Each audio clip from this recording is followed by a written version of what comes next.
మీరు 'మహా Avatar Narasimha' cinema చూసారు కదా! అందులో హిరణ్యకశిపు మరియు హిరణ్యక్ష స్టోరీ తెలుసుకున్నాం కదా! ఇప్పుడు అసలు పూర్వజన్మలో వారెవరు? వాళ్ళు ఇలా ఎందుకు జన్మించారో తెలుసుకుందాం. మానసపుత్రులు. వాళ్ళే బ్రహ్మ మెదడు నుంచి జన్మించిన 4 కుమారులు. ఒకరోజు మానసపుత్రులు అన్ని లోకాలు తిరుగుతూ జ్ఞానాన్ని సంపాదించుకుంటూ వైకుంఠానికి చేరుకుంటారు. వైకుంఠంలోని 7 ద్వారాలలో 6 ద్వారాలు ప్రవేశించి, ఏడవ ద్వారం వద్దకు రాగానే అక్కడ ఉన్న ఇద్దరు ద్వారపాలకులు వారిని ఆపారు. వారే జయ మరియు విజయ. వైకుంఠంలోకి అందరికీ ప్రవేశం ఉండదు అని గర్వంతో అంటారు. అప్పుడు కుమారులు మేము మానసపుత్రులం. విష్ణువుకి మా నమస్కారాలు తెలియచేయడానికి మేము ఇక్కడికి వచ్చాము. మమ్మల్ని లోపలికి వెళ్ళనివ్వండి అని అడుగుతారు.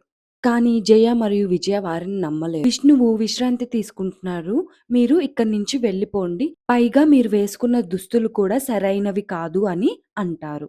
దీనితో ఆగ్రహించిన మానసపుత్రులు వారికి మీరు మీ దివ్య రూపములను కోల్పోయి భూమిపై మనుషులుగా జన్మించాలి.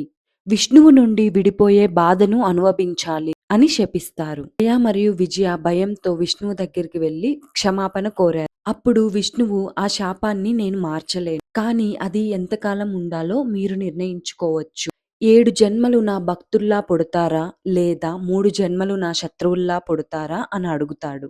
అప్పుడు జయ మరియు విజయ 7 జన్మలు మీకు దూరంగా ఉండడం మా వల్ల కాదు. మేము 3 జన్మలు మీకు శత్రువుల్లానే పుడతాము అని చెప్తారు. అలా వారు భూమిపై 3 యుగాలలో జన్మించారు. సత్యయుగంలో హిరణ్యక్ష మరియు హిరణ్యకశిపులు, త్రేతాయుగంలో రావణుడు మరియు కుంభకర్ణుడు, ద్వాపర యుగంలో శిశుపాలుడు మరియు దంతవక్రుడు. ప్రతి జన్మలో కూడా విష్ణువు అవతారం వారిని సంహరించింది.